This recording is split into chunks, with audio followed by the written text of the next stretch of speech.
Sherman again. Another 2-run single, 4 RBIs for the Panthers' designated hitter. It's out of here. Sherman with a 3-run shot. Pittsburgh gets the lead.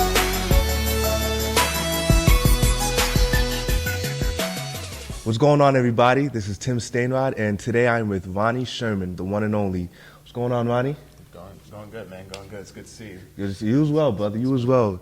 Ronnie was one of my first people that I met junior year of high school. What was it? Science class? Or? I think it was science class. Yeah, you're the first Science. person I ever talked to. Yo, that was crazy. And that was, well, how long ago was that? Like that was 29? 2009, yeah. 2009, and it is 2018, and we are still here. Yeah. That's a blessing. Totally. So just a quick overview, man. We're gonna dive into Ronnie's life, see what made him tick, what makes him a man, and just get a full overview of what you've been doing.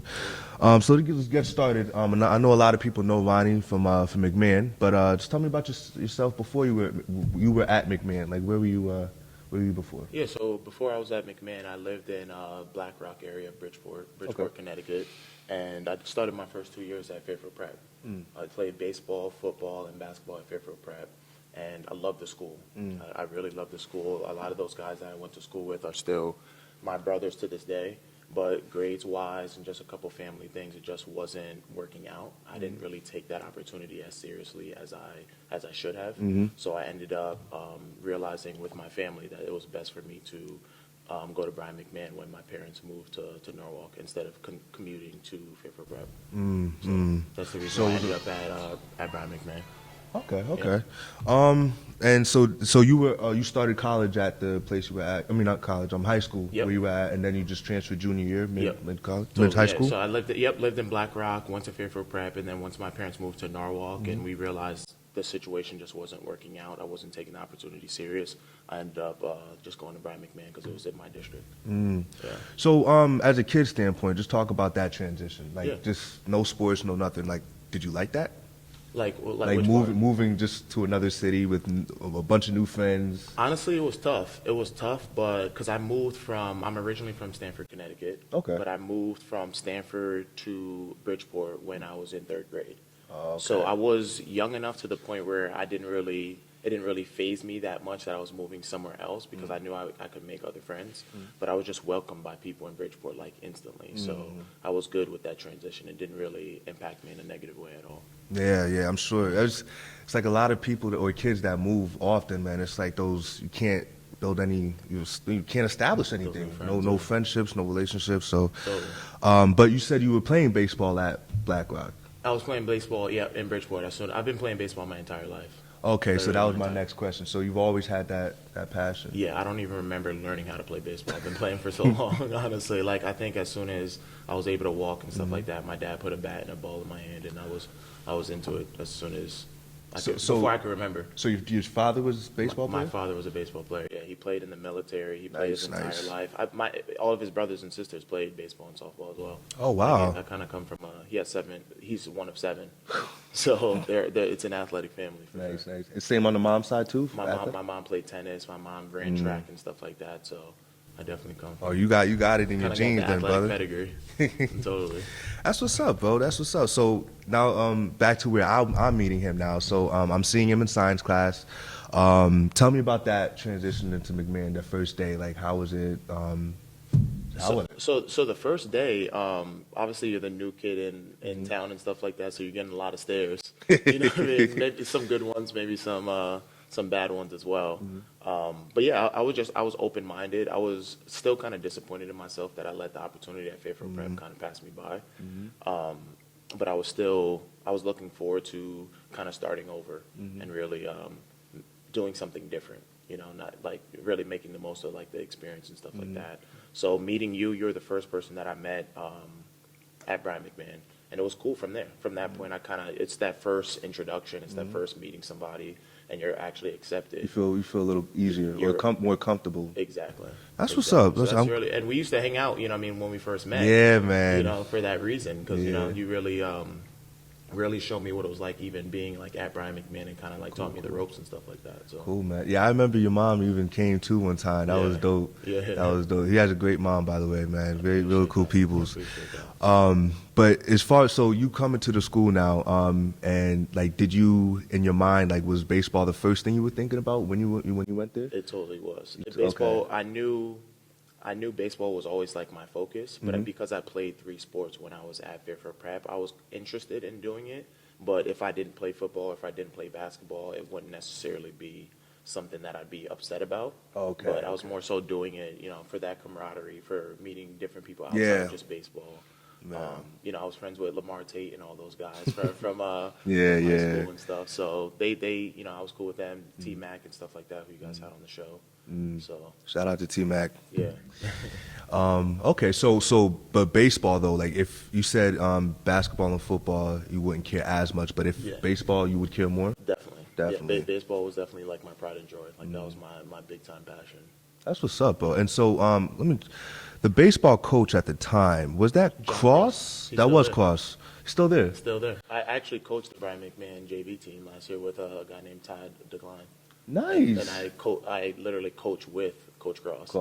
So coming back like all those years later and being a coach with him as opposed to playing for him was a good experience. We're gonna hold on to this thought. We're gonna touch this bases later. So Ronnie was coaching with Coach Cross at McMahon. So we're gonna touch on that later. That's a great point though. I didn't know. I think Brandon Davis and Jermaine Martin Riley. Do you remember those? Yeah, two? I think they did the same thing similarly with Coach Albano with the football team. So it's like I see a lot of guys like returning to McMahon to coach. I think that's dope. That's like, great. Give back and just kind of I love seeing that, all the man. teachers and all the Coach Albano and stuff like that. It was great. Yeah, I was gonna play football my senior year, but it ended up just not working out. I wish you did, bro. That was, to be He honest. still regrets like me not even coming out and playing, but it wasn't a bad thing that transpired. It just wasn't in the best interest of the team, because I was playing baseball so much. I was missing all the practices and stuff. But That was a great year too, man. We had Coach Lewis from Bridgeport, Albano. That was Albano's first year. Great team, man. Okay, so in playing baseball now, and I'm sure you've always had a gift, but was there a moment, even before you came to McMahon, that you actually realized, yo, I'm good at this? a good player. I always knew I had the athletic ability. I always knew I had like the instincts. I knew I had the love for the game.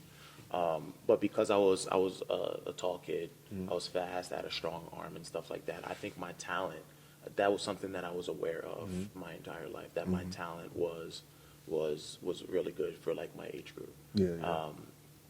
I didn't necessarily have. I was coachable. I didn't necessarily have the best work ethic, I guess you could say.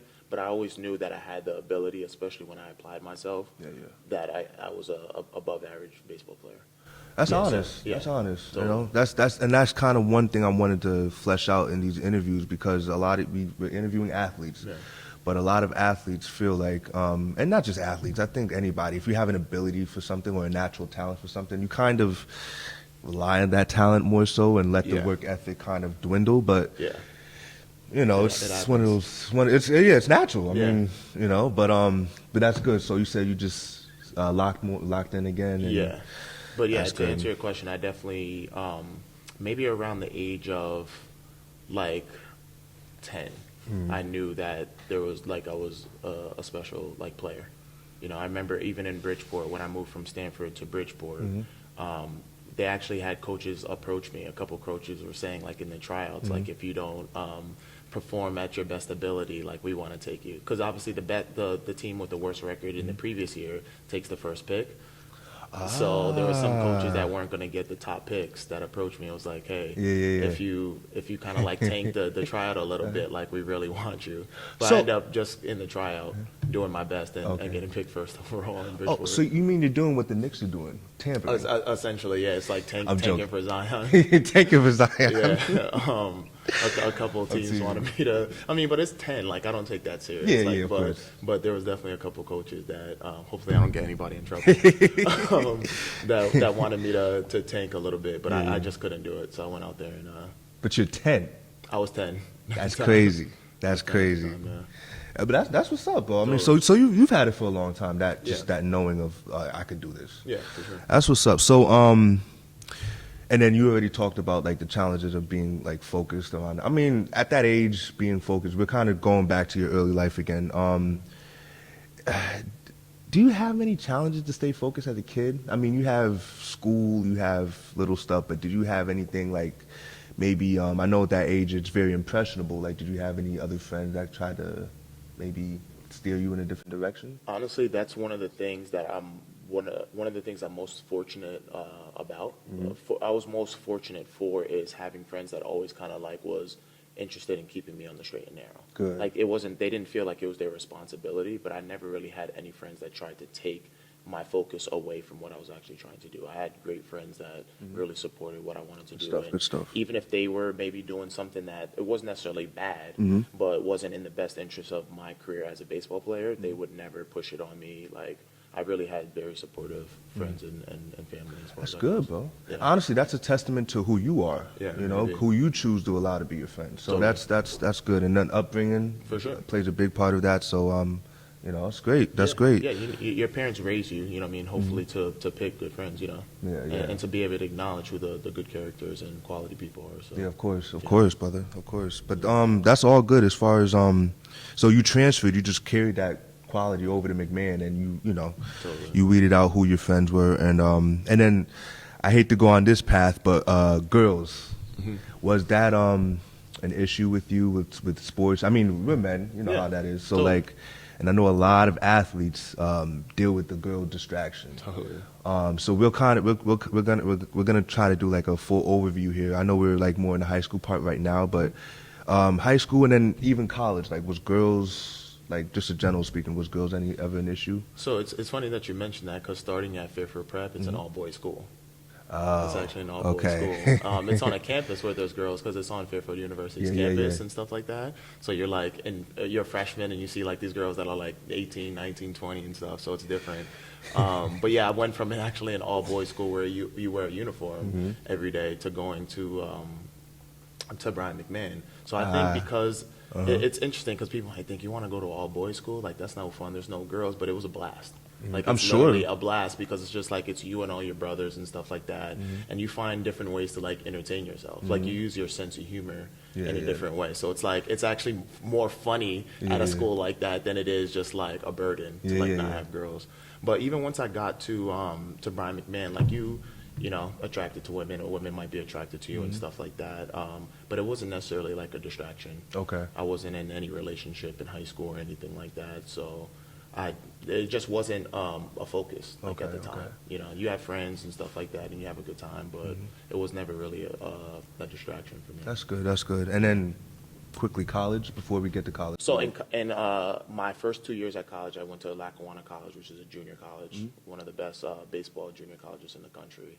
There, I wasn't in a relationship. My 2 years at Pitt, I was in a relationship. You were? Okay. Yeah, but with another athlete, so it wasn't really a distraction because you understand the grind. Yeah. You know, she has practice, I have practice. Same so- schedules probably with practice and Yeah, okay. it wasn't. You just accept the fact, and you understand that what their responsibilities are, like as a student athlete. So. I'm sure that helps too, man. Yeah. It really is. You have to worry about girls.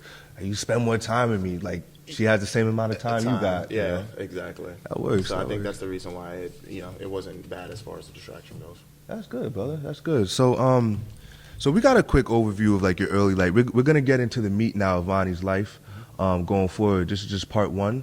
So we're gonna stop right here, Ronnie. I appreciate you for this first part. Providing us with all your insight, and we're going to catch you guys the second time around. Okay, what's going on, everybody? We're back with part two with Ronnie Sherman. It's the man right here. So Ronnie's gonna, previously, Ronnie told us about his early life and, you know, where he's been before high school and before he came to Norwalk and, you know, just what made him tick in those early years. But now we're going to transition to after McMahon and where he's been ever since I last saw him. So, Ronnie, thank you again for being back here, brother. Thanks for having me. So, leaving high school, before I even leave the high school topic, is there anything that you learned leaving high school that you started taking into your next phase in life? Totally. So basically, I realized that the whole situation at Paper Prep didn't really work out the way I wanted it to, but I realized even transitioning to Brian McMahon, I still wasn't fully committed to putting my all into it. I still knew that it wasn't the school.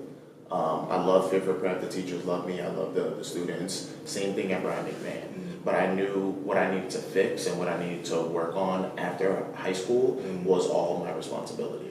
So I think that's the biggest takeaway I got from Brian McMahon is the school is great, teachers are great, students are great, but it's not a matter of just the opportunity. It's what you're going to bring to the opportunity that really makes that difference. You know what I mean? So that's really something that I needed to take responsibility for, because previously I was a person who would make excuses and try to pass blame to, oh, the coach does this or the teacher did that, or you know what I mean, this person gets away with this. I had to take responsibility for myself, and I knew that was something that I was going to have to do. No one else could do it for me. That's real. That's real.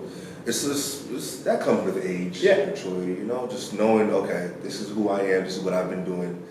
Let me stop playing around and get my stuff together. Yeah, so, and that struggle. Yeah. Because I feel like we all hit a point where you're fortunate, but then you hit a point where it's like your luck runs out. Mm-hmm. You see what I'm saying? Mm-hmm. Just like a smile and being a good person and having talent isn't enough. Yeah. People are like, yeah, you have that, but it's like, unfortunately, there's other kids that really want it. Mm-hmm. So it's just like, that's when you really got to realize, like, okay, my luck really did run out. Mm-hmm. I'm going to have to actually start putting in that work to get the next opportunity. That's a great point. And that's really, that's kind of like the mindset that's the biggest takeaway from even high school, like, in general. And if you are going to take something away, that's the one to take away. That's the one thing, yeah. That's good. That is good. Yeah. All right, so then with that mindset now, you left high school and you had a gap year. Yeah. Talk about the gap year. So the gap year, originally out of high school, I was going to go to Bridgeton Academy, which is a boarding school in Maine. So basically, I was essentially going to repeat my senior year. But the reason why I need to do that is because a lot of the reasons the things that I explained, my grades weren't great. You see what I'm saying? A lot of coaches were reaching out to me and were interested in me playing like in college, but they were like, we can't take you. You don't have the grades. We think you can do it, but you're going to have to get your grades up. And my teachers and my coaches would always tell me, hey, like, try junior college. But in my mind at the time, even though I wasn't putting in that work, I was like, I'm not going to junior college. Like, how can I do that? Like, that's like going to like NCC or something like that. And NCC, now that you look back on it, is a great junior college.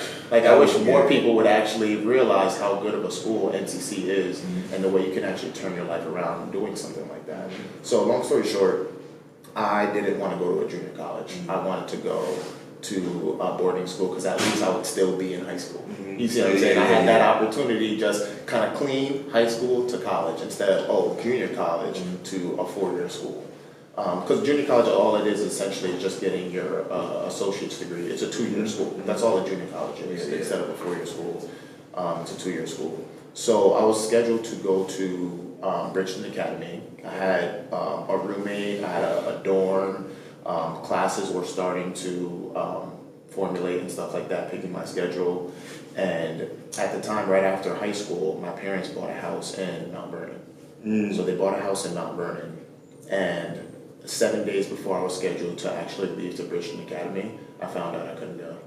Because my financial aid package, the loan that we were taking out for me to be able to afford my year at Bridgeton Academy was reneged basically because of credit exhaustion, they call it. So my mom buying the house in Mount Vernon, and it's a great thing, put the credit over the limit, so she couldn't get approved for any more credit, any more money.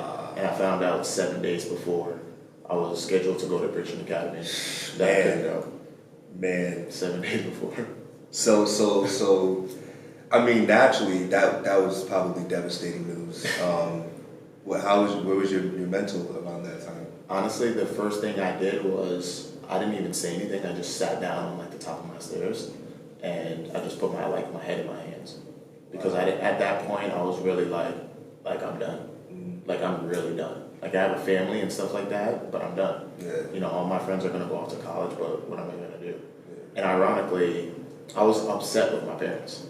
Believe it or not. No, I know. I blamed my mom for buying the house that's literally going to essentially ruin my future. Yeah. That's the way you're thinking about it in that situation. Even though that's so far from what it actually is, that's really the way I looked at it. So I actually wanted I didn't want to talk to my mom.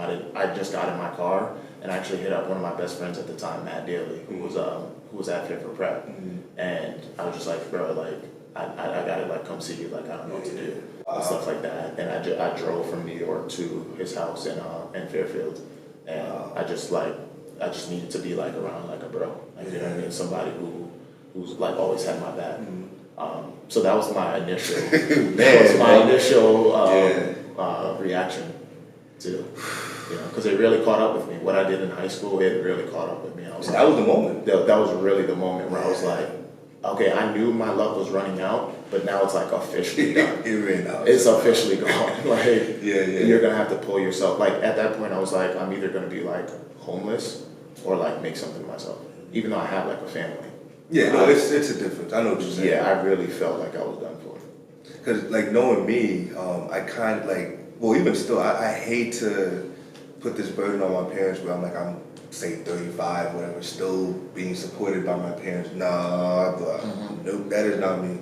But at the same time, it's like, I know financially just things, you know, it's just, you gotta humble yourself as well, but you also like, there's a fine balance at this age that you kind of have to have. So it's tough when, but the direction that you wanted to have, because especially with young people, trying to find a path, number one, is hard. But when you find that path and it's like literally cut from your legs. Yeah. Okay. Shit. Like, What am I gonna do? I totally agree. So, but wow. Yeah. Wow. So I'm sure that was a moment for you. It definitely was. It definitely was. But it was looking back on it, it was a freeing moment because at that point I was like, I'm literally gonna start over. Bro, your life changed since then. It literally changed. I don't believe in like, oh, you become something. I think you kind of like take away the things that aren't you so you can become yourself. It's not like an add-on. I feel like we're all naturally like who we're supposed to be, but we have all these things that we have layered on top of it that make us not who we are. So if you can actually get stripped down to the bare bones of not having anything, you're like, oh, there's actually that's this building is who I am. character, literally. Yeah. Like molding your character. That's what it's like, stripping away everything that's you and the person, the character Ronnie's supposed to be. Yeah. That's Can what God is actually letting shine through. That's what God's letting it happen, man. And so, honestly, looking, I hate to stay on that point. It's just because I'm thinking about it if it was myself. Yeah.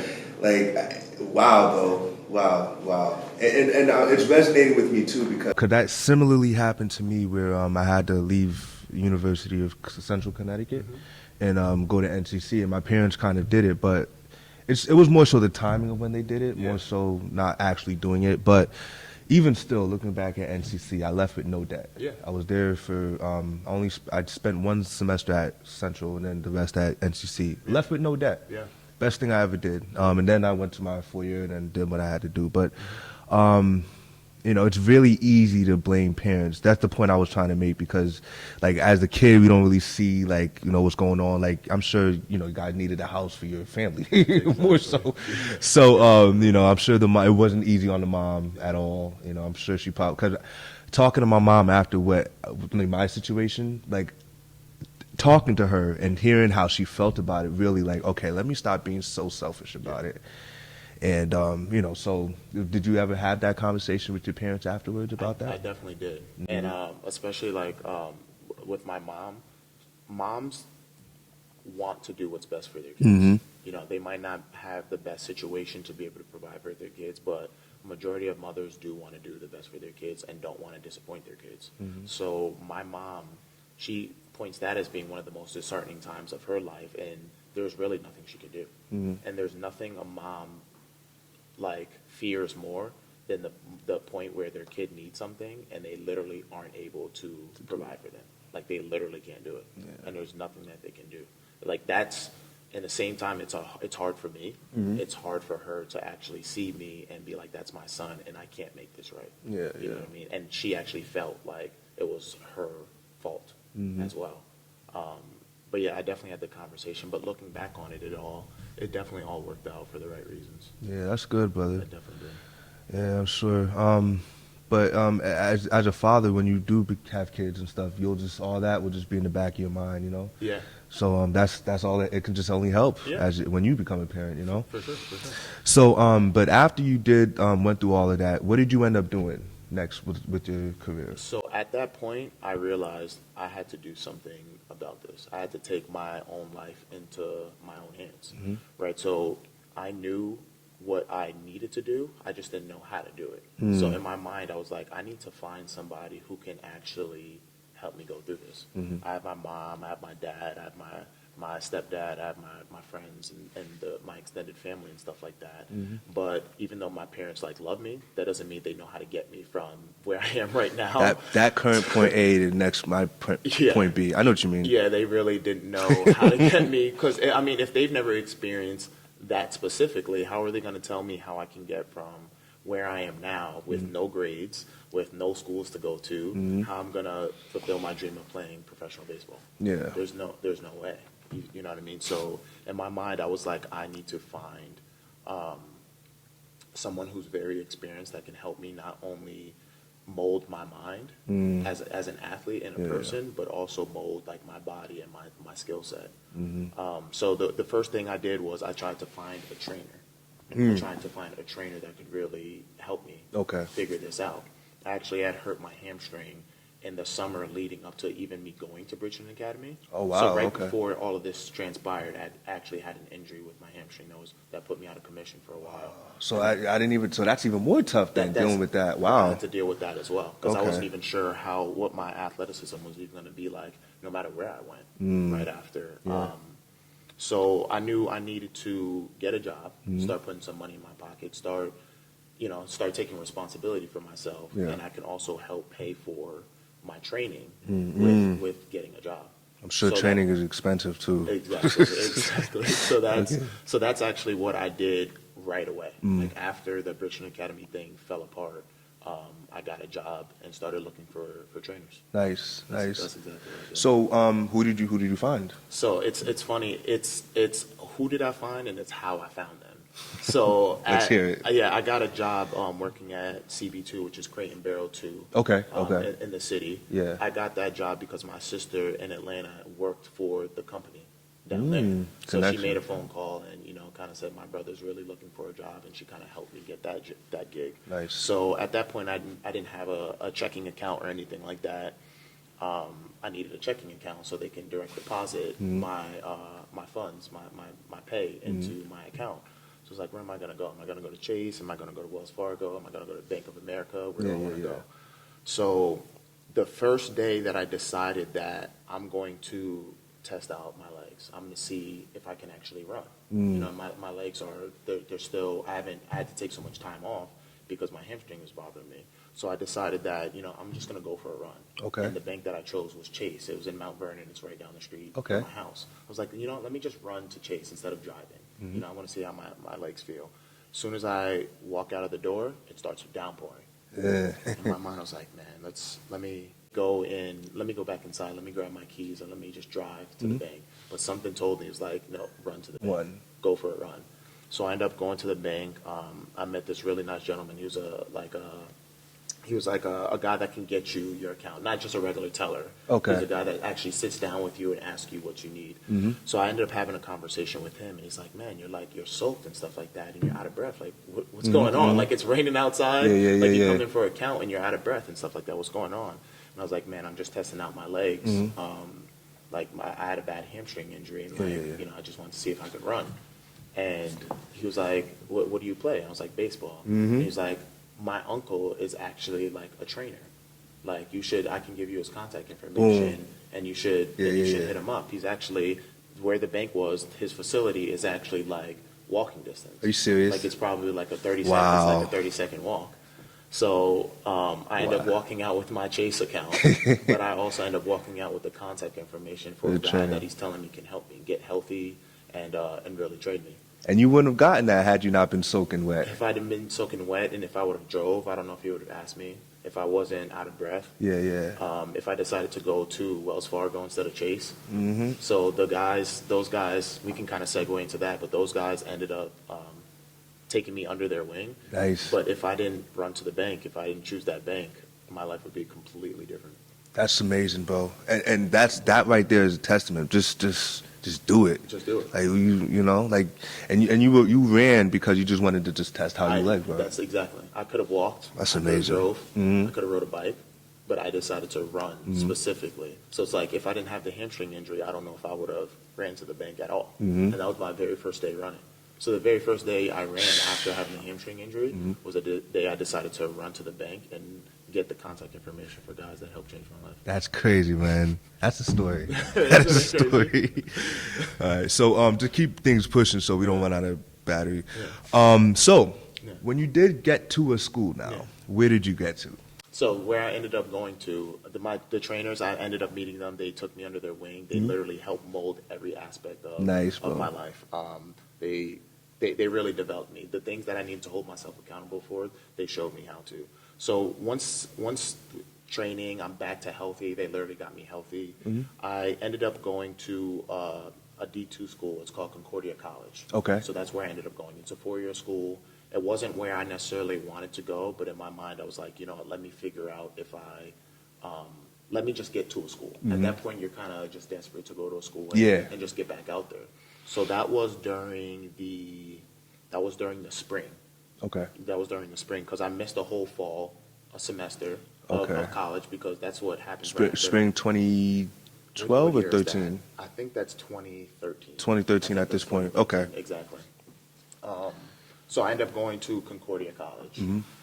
It just wasn't a situation that I felt like I wanted to be in long term. But there I met this one kid who would practice with the team. He would practice with the team, but wasn't necessarily good enough to make the team. Okay. And the guys loved him, but he was kind of like an outcast at the same time. So I just in conversation with him, I just realized he was a good dude. He's like, hey, man, what are you doing? It's the spring semester. What are you doing for the summer? And I was like, honestly, I have no idea. Yeah. So he was like, just play for my team. And I'm like, this kid's not necessarily that good of a player. And you know what I mean? I don't know what this team is, but it's just like you got to realize what else other options do I have?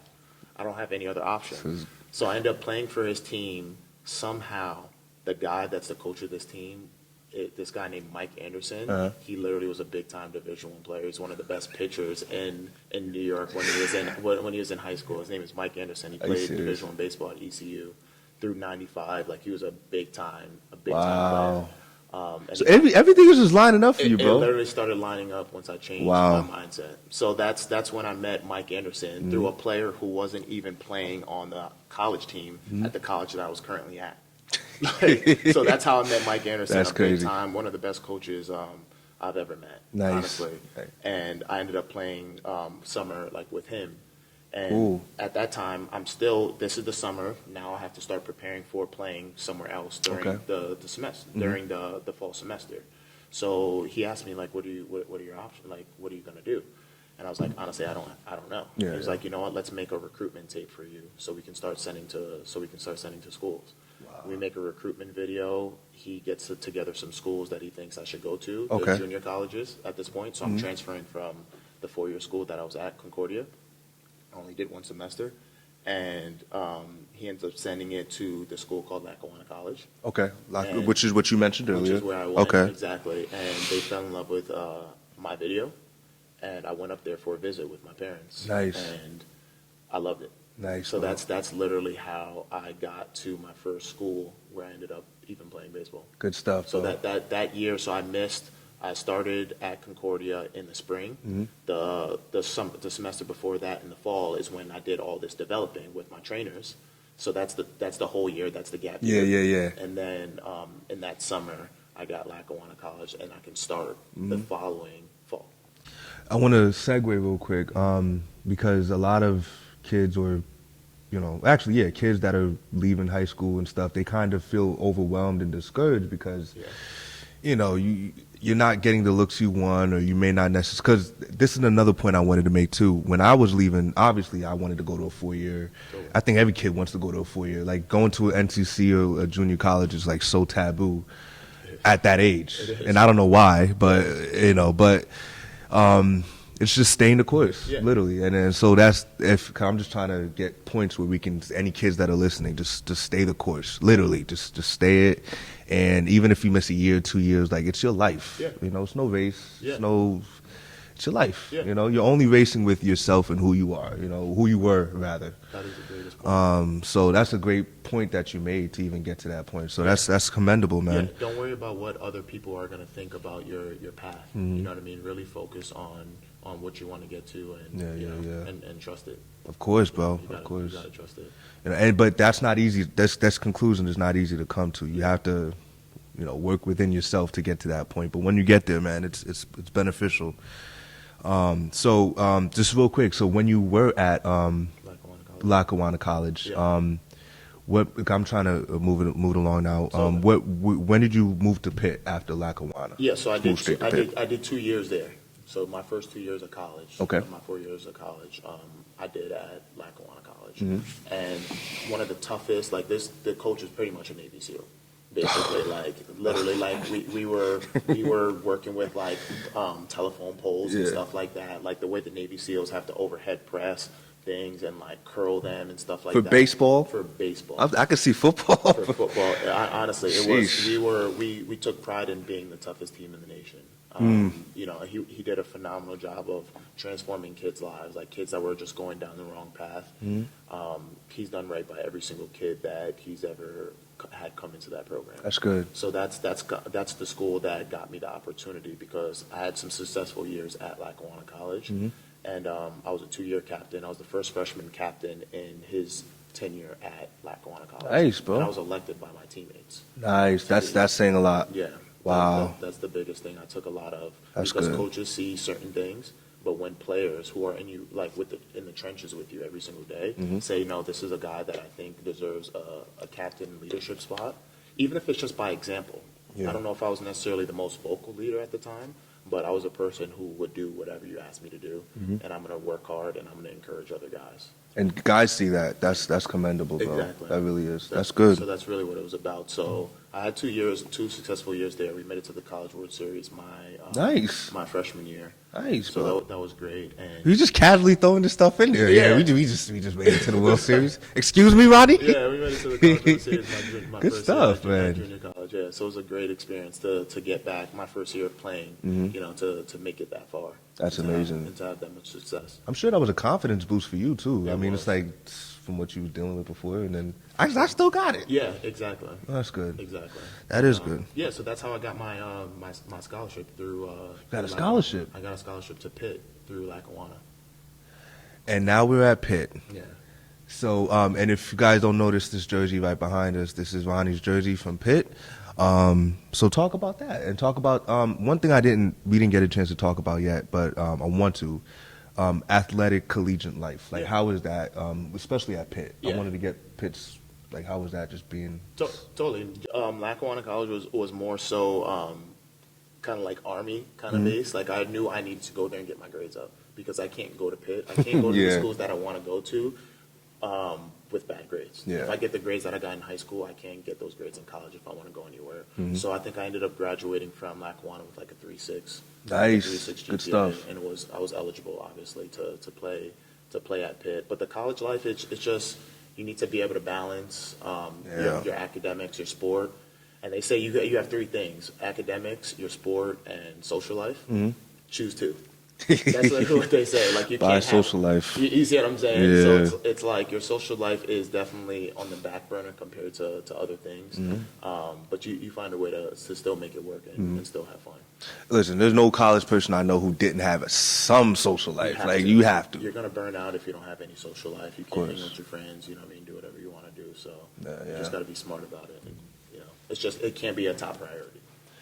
You just can't. I mean, it's only, 2-3 years of your life? Exactly. Yeah, it's not bad. It's not bad. So let me ask you, with Pitt now, Yep. how far is Pitt from your family? Pitt is a 6-hour drive from New York. It's a 6-hour drive. So was that a challenge, being away from family like that? Honestly, it wasn't because I knew I wanted that. Okay. You see what I'm saying? I think a part of why I didn't have the best work ethic sometimes is because my parents would do so much for me.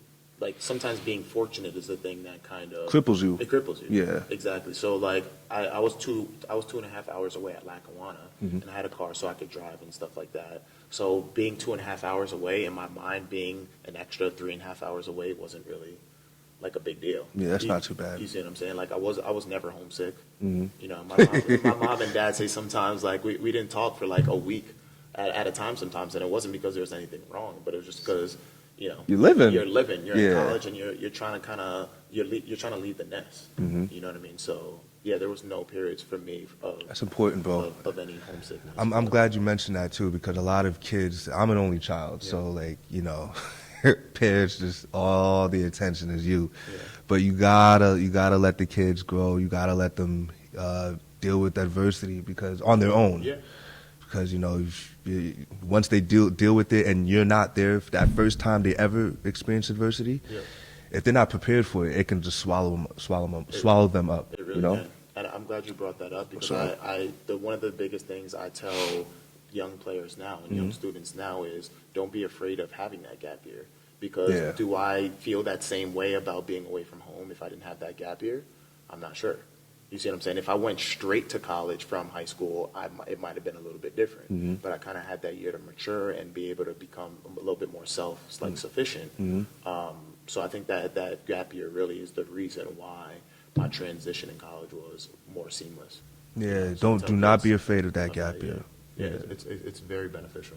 Yeah, I can agree, man. Seriously, and not just for sports, for anything. Because if you're not mentally prepared for college, period, and or don't know what you want to do, take your time to figure that out. You don't have to be in a rush to go to a 4-year school and get a degree in something that you don't want a degree in. You decide that you're going to change your mind. Stuck with loans for the rest of your life for the degree you don't use. Exactly. It's crazy. It happens. That's good, bro.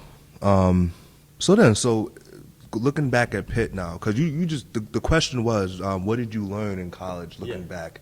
But you just told me. Yeah. Well, you told me some parts, but like, is there an official college, like looking back at your whole college experience, how that shaped you to where you are right now?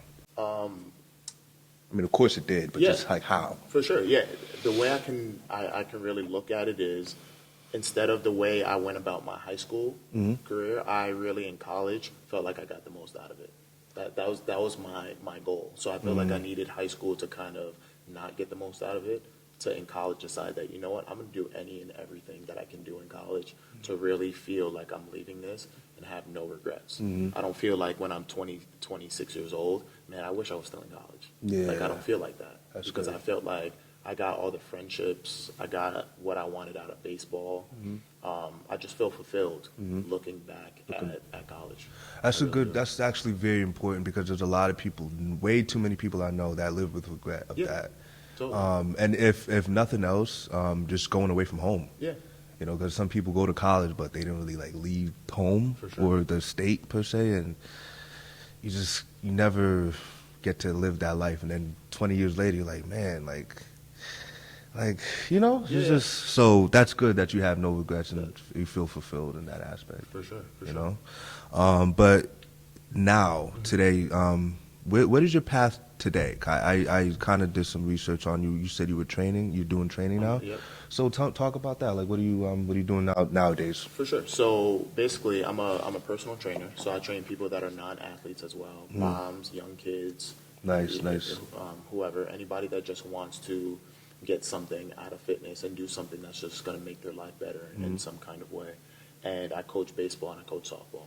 Oh, you do coach all the softball? all the way from ages like 6 all the way to like 18.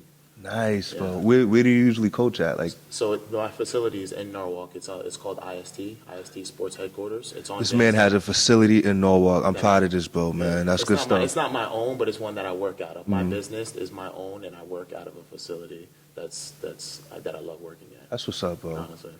So how long have you been doing this? I've been training since I got my training certification in 2016. So it's been 2 years. Nice. It's been 2 years since I've been a certified trainer. So I've been coaching since I graduated. The next question was coach. Okay. Yeah, I graduated in 2016 from the University of Pittsburgh. So this is a different question now. So in training, are you learning anything about just human nature, the body, and training people and dealing with other people who are non-athletes? Absolutely. You know? Yeah, so the biggest takeaway that I have from it is I always thought like, oh, if you're a trainer, everybody that sees you that might not be in the best shape, they might not be in the best mental space, wants to be the best that they can be. They want to be healthy, but if the motivation for being healthy was good enough, everybody would be healthy. Yeah. You see what I'm saying? So there's more, I realize that there's more to just being fit. There's more to that than that motivates people. That's not the sole motivation for why people do it. A lot of people do it for how it makes you feel. You see what I'm saying? I don't believe you need to look like the cover of Men's Health or Women's Health or something like that to be healthy. Yeah. I think as long as you have that mental, like that confidence, that emotional, you're in a good emotional space. That's the thing that really makes people healthy. So I think physical fitness is more a byproduct of where you're at mentally, as opposed to the physical affects the mental. No, that's a great point. Yeah. I actually was talking to my girlfriend about this, and because body types too, people like get caught up in like, oh, I'm not this size, I'm this, but you also got to realize genetics play a huge part in this. Like, and if you're not like your body type naturally doesn't get to that level, that's okay. That's okay. It's perfect. That doesn't mean you're not healthy. Exactly. You know, it's just where you're at, but it's health is internal. One person now we're segueing to health, but one thing that I need to work on is my eating. Is that something that you? That is the hardest. It really is. It really is. The diet is everything. Diet is everything. It's 80% of the results that you get, but it's 80% of any sicknesses that you get. Majority of the things that you get prescribed medicine for can literally be cured with your diet. You know, but it's tough. You know what I mean? Depending on what your financial situation is like, the way you were raised culturally, like the foods that you eat, you could actually be raised in a culture. You know what I mean? We love to eat. We love our food and stuff like that. But that doesn't necessarily mean it's something that's nourishing your body.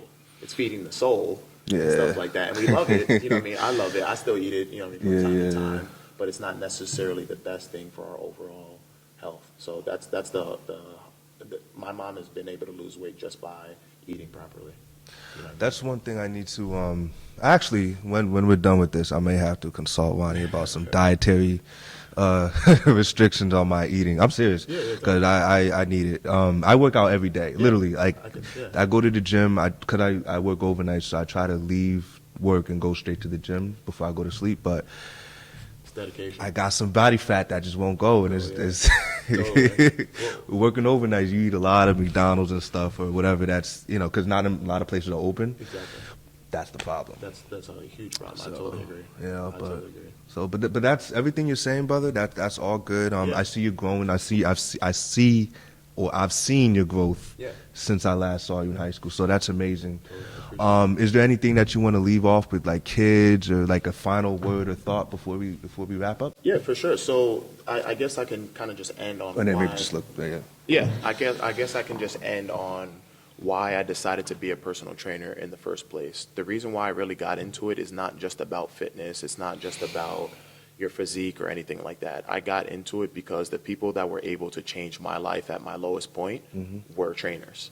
So it's like I realized that if these people could take me under their wing and literally show me that light at the end of the tunnel when I don't really see it, I don't know how I'm going to get from where I am now to where I want to go, there's power in this. Like there's an extreme power in extreme power and responsibility that I take pride in, being able to influence people in the way that people that influence me.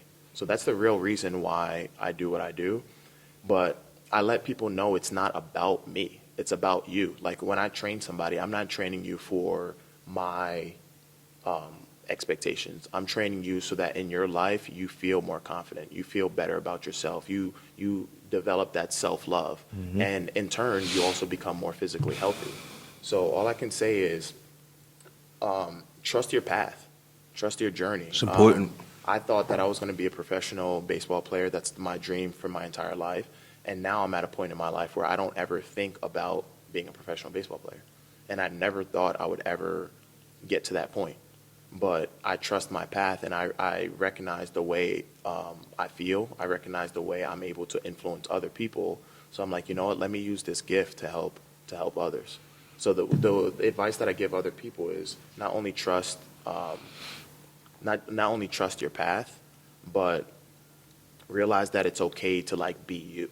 It's okay to do something that you really are passionate about, something that you feel like is your purpose. And that's I'm in the business of getting people closer to what they're supposed to do in life and what their purpose is, and everything else is just a byproduct. So really trust yourself, put in the work, and seek people that are wise. Seek people that really have your best interests at heart, and hold on to them because they really want to do the best for you. Even if you don't have money, if you have time, if you're going to put in the work, people will work with you for free. That's it. You know, That's true. That's the biggest thing. No, it's true. Don't People quit, will, don't quit. yeah, no, people will work with you for free, man. If you're passionate or you show that you're dedicated, people see that, Yeah. and they'll. But you have to be serious about whatever you're doing. But if you're serious, people will invest in you, and and For sure. it'll work out. Energy is currency. I That's- always tell people. That's it. Energy is currency. So if I'm training somebody and I might be tired, and somebody who doesn't really have that money comes to me, if they're bringing that energy, that they are paying me. You see what I'm saying? It's not about the money at that point. Like you're putting that energy into the work, and I feed off of your energy. So I think that's something to realize too. And I wasn't gonna say this, but that's a great point. And I'll end with this, but like in life, it gets to a point where it's really not about money. It's about fulfillment of yourself, fulfillment of just life purpose. Like it really is not about the money. So what you're saying is food for thought. It's deep, and it's things we can all apply, man. Seriously. So, Ronnie, I appreciate your time. Thank you so much for coming out. So this is the third episode of Light Up Sports, everybody. Thank you for watching, and we will catch you next time. See you guys. Peace out.